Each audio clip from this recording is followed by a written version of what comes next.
Leak हो रहा है, इसके लिए क्या कहिएगा? इसके लिए बस यही कहेंगे कि पैसा दो जॉब लो। पैसा दो जॉब लो।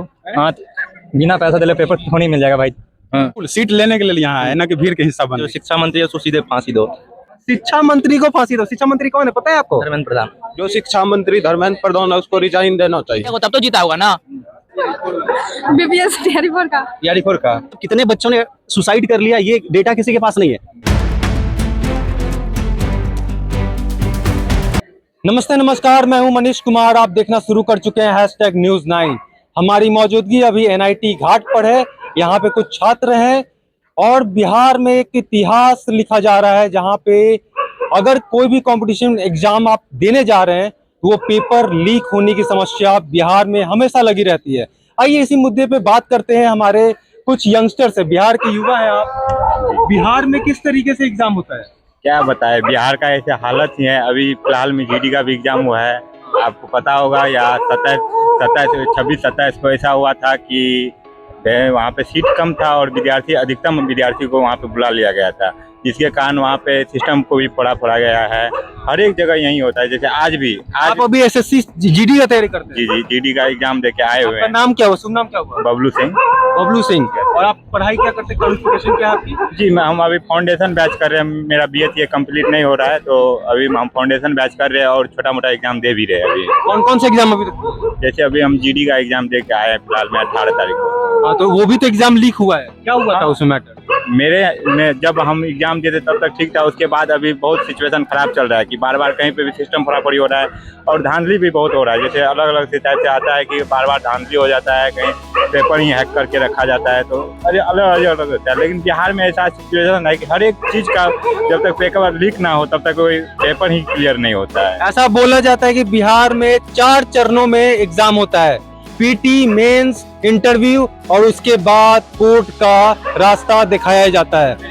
तो आप लोग देखिए, आप लोग के सीनियर है जो कि रोड पे लाठियां खा रहे हैं, TRE 4 वाले हैं, BPSC दरोगा वाले हैं, उस पे आप क्या कहेंगे? आप क्या किस तरीके से देखते हैं? TRE 4 के लिए हम ये बोलना चाहते हैं सरकार से कि हर साल जो इतना लाठी चार्ज कर रहे हैं TRE 4 के लिए, जो सरकार जो इतना बोल रहे हैं कि वैकेंसी आने वाला पर आता क्यों नहीं? इतना सब स्टूडेंट को मारा पीटी चल रहा है, हंगामा चल रहा है रोड पे।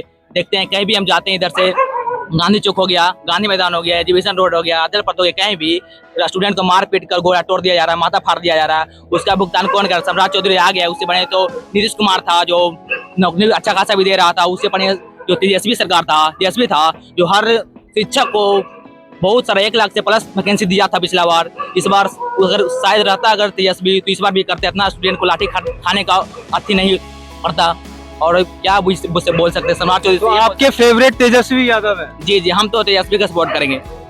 क्यों, क्या खास बात लगती है? जी तेजस्वी की ये सपोर्ट करेंगे कि मेरा घर में तो 2 चाचा थे और दीदी थे, जो पिछला बार TRE 3 में हुआ था, जो पिछला बार हुआ था ना एग्जाम, उसमें निकले थे। इस बार तो लाठी खा रहे हैं। मेरे घर में भी 2-3 गो है, बहुत लाठी खा रहे हैं। यहाँ पर भी देखे थे हम, गांधी मैदान के पास यहाँ पर लाठी चार्ज हुआ था, उसमें मेरा एक भैया था, उसका पैर टूट गया है। अब आपके भैया का पैर टूट गया है? जी क्या नाम है उनका? उनका तो नाम है सुमित कुमार। आपका नाम क्या हुआ? मेरा राहुल कुमार नाम हुआ। राहुल कुमार। कहाँ के रहने वाले? हम अभी पटने के रहने वाले हैं, संपाचक का रहने वाले हैं।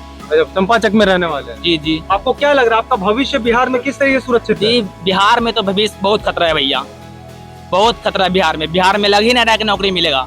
बिहार में नौकरी मिल ही नहीं सकता है। जब तक सम्राट चौधरी हटेगा ना, जब तक कोई नौकरी नहीं मिल सकता है। सम्राट चौधरी हटेंगे नहीं तब तक नौकरी नहीं मिलेगी? कोई नौकरी नहीं मिलेगा। सम्राट चौधरी हट जाएगा बस नौकरी आना चालू हो जाएगा। सम्राट चौधरी के अलावा आपको कौन सा लगता है, कौन सा नेता है जो कि आपको नौकरी देगा? जी तेजस्वी आना चाहिए। तेजस्वी के लिए तो सब गुहार कर रहा है कि आना चाहिए एक बार तेजस्वी फिर से। आप किसी की तैयारी कर रहे हैं? हम बैंकिंग की तैयारी कर रहे हैं। बैंकिंग की तैयारी कर रहे हैं? बैंकिंग में तो लीक नहीं होता होगा पेपर? अब लीक होता नहीं होता है, उस पर ध्यान नहीं देते, हम अपना पढ़ाई पर ध्यान देते हैं। आप अपने पढ़ाई पे ध्यान देते हैं? जी बिल्कुल। अभी कितने एग्जाम दे चुके हैं आज तक? अभी एग्जाम दिए हुए हैं, बहुत सारा PT क्लियर किए हुए हैं। कौन सा एग्जाम लिस्ट? थोड़ा सा 2-3 जैसे SBI दिए हुए हैं, IBPS दिए हुए हैं, ग्रामीण बैंक दिए हुए हैं। कितने साल से तैयारी कर रहे हैं? 1 साल से 1-1.5 साल से तैयारी कर रहे हैं। 1-1.5 साल से? जी। एक एग्जाम को निकालने के लिए कितना समय लगना चाहिए? नहीं, बैंकिंग की यदि बात करें तो आप 3 से 4 महीना में फाउंडेशन क्लियर कर सकते हैं। 3 से 4 महीना में? हाँ। तो आप तो 1.5 साल आपको हो गए। हाँ बिल्कुल। तो क्या हो गया। प्रॉब्लम हुआ आपको? प्रॉब्लम ये हुआ जब हम मेंस का एग्जाम देते हैं, मेंस 2-4 मार्क्स से रह जाता है, हमको नहीं हो पा रहा है। रह जाता है? हाँ जी यानी कि बिल्कुल। इसमें रहने का कारण यह है कि हम करंट अफेयर पहले से नहीं लेकर चलते थे। जैसे 6 मंथ का करंट अफेयर पूछता है, हम 10 दिन में चाह रहे थे जो कवर कर ले, पर 10 दिन में हो नहीं पाता था हमसे। यानी कि आप बिहार में जो अभी पेपर लीक हो रहा है आप उससे उसको डिनाई करते हैं? नहीं, डिनाई नहीं करते हैं। हाँ। मतलब कहने का मतलब जो हम इस चीज में नहीं तैयारी कर रहे हैं तो हमको इतना नॉलेज नहीं है, हम मीडिया को नहीं देखते हैं इतना। सीधा जो यानी कि पेपर लीक तो होने पहले भी होता था, अभी भी होगा, भविष्य में भी होगा। बात यह है कि अपना स्टडी पर फोकस कीजिए। आप इतना मेरिटोरियस इंसान है कि पेपर लीक होने के बावजूद जो है आप मेरिट एक सीट तो आप ले ही लीजिएगा। नहीं, आपको अपने ऊपर कॉन्फिडेंट है? बिल्कुल, सीट लेने के लिए यहाँ है, न कि भीड़ के हिस्सा बनने के। कहाँ से हैं आप? हम मधुबनी से हैं। मधुबनी जिला से? जी। देखिए, मधुबनी जिला का ये यंग लड़का है जो कितना कॉन्फिडेंट है अपने आप में। आप कहाँ से भैया? हम भी मधुबनी मधुबनी तैयारी करते हैं? हम नीट वाले हैं। नीट वाले? अरे अभी पेपर लीक हुआ है नीट का, क्या उस पे किस तरीके से आप उसको देख रहे हैं? क्या ही देखेंगे, नीट अब लीक हो गया, फिर से री नीट होगा, उसकी तैयारी कर रहे हैं। अच्छा अच्छा, ऐसा सुनने में आ रहा है कि री नीट जो होने वाला है उसका भी पेपर टेलीग्राम पे चल रहा है, वायरल हो रहा है, उसमें कितनी अभी जो सच्चाई आने है? वाला रीनीट होने वाला है उसका ही पेपर तो लीक हो गया। बहुत सारा टेलीग्राम जो पेज है तो उसमें बताया जा रहा है कि पहले से प्लान कर लिया, और एक आदमी है, मतलब एक MBBS का स्टूडेंट है ना, वो इनरोल किया ये सब टेलीग्राम चैनल में। तो उसको पता चला कि एक आदमी है, उसका MLA MP से बहुत ज़्यादा कांटेक्ट है, तो बोला कि अगर आप बोले ये सब तो हम तो बच जाएंगे, लेकिन आप नहीं बचेंगे। तो देखिए ये सब हो रहा है, और महंगा आई गेस वो 30,000 पेपर लीक करने का ये सब। हाँ, 30,000 या फिर 45 लाख ऐसे। वो 45 लाख में वो खरीदा। तो एग्जाम होने के बाद पता चलेगा ना सच्चाई है कि नहीं है। अच्छा, एग्जाम होने के बाद तो ये सही बात है, एग्जाम होने के बाद जो है वो कंफर्मेशन मिल जाएगा। हाँ। है ना? अच्छा, अगर ऐसे ही होते रहा तो आप अगर एज अ यंगस्टर आप क्या चाहेंगे? यही कि अब सरकार को ये जो शिक्षा मंत्री है उसको सीधे फांसी दो। शिक्षा मंत्री को फांसी दो? शिक्षा मंत्री कौन है पता है आपको? धर्मेंद्र प्रधान। धर्मेंद्र प्रधान। इसमें क्या सुधार क्या किया जा सकता है? अगर आपको एक दिन का स्वास्थ्य ये एजुकेशन मिनिस्टर बना दिया जाए तो आप क्या सुधार करेंगे? यही कि सबसे पहले फोकस करेंगे कि नीट का पेपर लीक नहीं हो। जहाँ जो क्वेश्चन छपती है वहाँ का जितना भी स्टाफ उसको अंडरग्राउंड कर दिया जाए, जब तक नीट ना हो। कोई बाहरी से कनेक्शन नहीं होना चाहिए। बात खत्म। आप खान सर को सुनते हैं क्या? खान सर को नहीं सुनते हैं? आप किसी की तैयारी करते हैं? हम भैया SSC का तैयारी करते हैं। SSC का तैयारी करते हैं? अभी कितने एग्जाम अभी तक दे चुके हैं आप? अभी तो एग्जाम नहीं दिए हैं क्योंकि अभी तो मैं ग्रेजुएशन ही कर रहा हूँ ग्रेजुएशन कर रहे हैं और साथ साथ तैयारी कर रहे हैं। अभी SSC GD का एग्जाम हुआ है अभी हाल में। हाँ, उसमें भी धांधली पाई गई है, जिसमें कि अभी तो लैब में भी तोड़फोड़ हो गई है। मंत्री जो है अभी वो चुप्पी साधे रहता है, कोई भी पेपर लीक होता है तो उसपे ये मानने के लिए रेडी ही नहीं रहता है कि पेपर लीक हुआ है, या नीट हो या कोई भी स्टेट का एग्जाम हो या SSC GD का एग्जाम। आप हाल कैसे फिलहाल सुधारा जा सकता है? इसमें अभी तो कुछ सबसे पहले तो जो शिक्षा मंत्री धर्मेंद्र प्रधान है उसको रिजाइन देना चाहिए।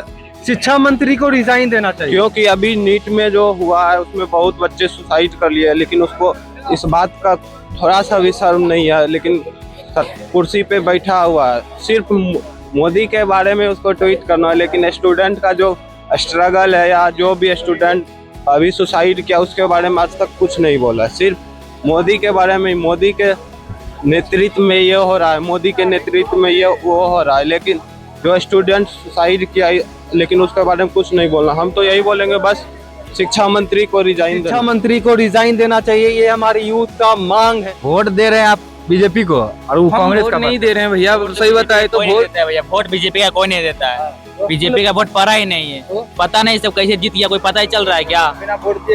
वही तो सब 10-10 हजार दे देकर सबको, माता बहन को सबको लूट लिया। बताइए, सबको 10-10 हजार का लूट लिया है ना। कौन वोट दिया बताइए? हम लोग युवा कभी दे सकते हैं बीजेपी की वोट? कभी दे सकते हैं? कभी बताइए आप? कभी तो नहीं दे सकते हैं। जीत गया कैसे बताइए? कोई धांधली किया हो तब तो जीता होगा ना। यही बात। इतना जो पेपर लीक हो रहा है इसके लिए क्या कहिएगा? इसके लिए बस यही कहेंगे कि पैसा दो जॉब लो। पैसा दो जॉब लो। हाँ, बिना पैसा दिले पेपर तो नहीं मिल जाएगा। बोलिए बोलिए, कैसे क्या तैयारी करते हैं? बोलिए कैसे क्या तैयारी BPS तैयारी लीक हो रहा है स्टूडेंट लोग का जो है? क्या चीज का पेपर? जो अभी नेशनल मुद्दा है नीट का जो पेपर लीक हुआ है। सबसे पहली बात तो देखिए, नीट जो एग्जाम है ये मतलब पूरे भारतवर्ष में जो बच्चे तैयारी करते हैं वो डॉक्टर बनने के लिए, मतलब MBBS के लिए, ये पेपर तो लीक मतलब कैसे हो जाता है? ये पूरा ब्लंडर ने, ये एकदम सुसाइड है। स्टूडेंट को मतलब डायरेक्ट गोली मार दिया जा रहा है, क्योंकि वो ऐसे स्टूडेंट हो जो एकदम कच्चे हैं, जो टीन एज हैं, समझ रहे हैं ना, के बाद एग्जाम होता है। जैसे मेच्योर है, कोई ग्रेजुएट है या फिर एमए है, यूपीएससी, और वो जो एग्जाम होता है ना, वो एकदम स्टूडेंट जो कच्चे होते हैं उनका एग्जाम होता है। उनके अंदर सिर्फ एक ही चीज होता है जो पेरेंट्स के द्वारा डाला जाता है, ये रहा तैयारी, ये रहा कोटा, ये रहा कोचिंग, यहाँ पे हम डाल दिए हैं, पैसे दे दिया गया है, यहाँ पे आपको पढ़ना और इसके बाद आपको नौकरी मिलेगा, इतना मार्क्स लाने के बाद आपका एडमिशन हो जाएगा। बस उतना ही है उसके दिमाग में। सुनते हैं ना आए दिन ये, मतलब कितने बच्चों ने सुसाइड कर लिया, ये डेटा किसी के पास नहीं है। आप लोग मीडिया में है, ये डेटा सबसे पहले आप लोगों को दिखाना चाहिए कितने लोग सुसाइड किए हैं। ये कहीं मीडिया में नहीं आ रहा है। 17 बच्चे का सुसाइड किए हैं, ये डेटा है अभी तक। ठीक है, तो वो 17 बच्चे मतलब मैटर करते हैं। 17 बच्चे सुसाइड कर लिए हैं। क्यों सुसाइड किए हैं? क्योंकि उनके दिमाग में बस यही, पेरेंट्स के द्वारा यही डाला गया कि ये रहा एग्जाम, इस लेवल से इतना पढ़ने से, इसके बाद इतना मार्क्स लाने से आप फिर प्रवेश पाओगे और फिर डॉक्टर बनोगे। और उसका जब दिल टूटता है ना, वो पेपर लीक, फिर मार्क्स हमारा अभी एग्जाम हो गया, सब खत्म हो गया, अचानक से सब द एंड हो जाता है। वो कुछ सोच नहीं पाता है। वैसे मतलब वैसे स्टूडेंट का जो है ना, उसके साथ वैसा नहीं होना चाहिए। वो डायरेक्ट सुसाइड है। एक लेवल में आकर के कुछ होता है, जैसे आप हैं या फिर जो ग्रेजुएट हैं या फिर और जो मैच्योर है, 5 साल जॉब करके उनके साथ कुछ लेन देन या कुछ ऊपर नीचे होता है ना, तो वो सह सकते हैं। लेकिन जो स्टूडेंट होते हैं ना, 15, 16, 18, 14, वो बच्चे ये नहीं सह सकते हैं। ये पता नहीं कब सरकार को समझ आएगा। ये चीज समझना चाहिए। हर एक साल हो जा रहा है बार बार एनटीए को, तो वही तो देखने वाली बात है ना। जो भी एजेंसी है, अब देखिए उतने बड़े लेवल पे तो हम खुद ही समझ रहे हैं, हम आम आदमी हैं। उतने बड़े लेवल पे इसमें कौन गुनहगार है ये हम कह भी नहीं सकते। ये तय करना होगा जो ऊपर बैठे लोग हैं, उनको तय करना होगा कि कौन इसमें गुनहगार है। ये बच्चों के ये बहुत बुरा लगता है। आप ही समझिए, आप अपने घर में देखिए, जो 15 साल 14 साल के बच्चे हैं, उसको आप समझा नहीं पाते होंगे कि आपको ये खाना है। वो कहते हैं हमें ये खाना है, तो ये नहीं खाना है, तो वो आप उनको नहीं समझा सकते हैं। जब उसको खाने के बारे में आप मोटिवेट नहीं कर पा रहे हैं, तो समझिए उतना तैयारी करके वो मार्क्स ला करके वो कैसे मोटिवेट करेंगे फिर से एग्जाम देना है हमको, जब वो खाना के लिए मोटिवेट नहीं हो पा रहा। आप घर में सोचिए, जो भी नेता है या जो भी है, जो ये एनटीए वाली या पता नहीं जो भी एजेंसी है जो एग्जाम लेते हैं, पेपर लीक करा देते हैं, तो सोचिए अपने घर में जो 15 साल के बच्चे हैं उनकी क्या मनोस्थिति होती है। 50 साल लोगों के साथ थोड़ा ऊपर नीचे कर देंगे, वो सह लेगा। वो इतना मतलब खा लिया है ना जिंदगी में, ऐसे भारत जैसे देश में इतना वो थपेड़ा खा लिया ना, थोड़ा बर्दाश्त कर लेता है। लेकिन 15-14 साल का बच्चा जो है ना, वो बहुत बुरा है। ये चीज एकदम बुरा है। 17 बच्चे सुसाइड समझ रहे हैं, उनको अंदर बम डाल दिया गया, उसके अंदर उड़ा दिया गया, ऐसा सोचा जाए। का मकसद भविष्य बनाना है, ना कि उसके भविष्य को तोड़ना, उसके हौसलों को तोड़ना। आप छात्रों की दर्द सुनकर अब ये ऐसा लग रहा है कि अब पानी सिर के ऊपर जा चुका है। आप देख रहे थे #News 9, मैं था आपके साथ मनीष कुमार। आप देखते रहिए #News 9, हम पूछते रहेंगे इसी तरीके से सवाल।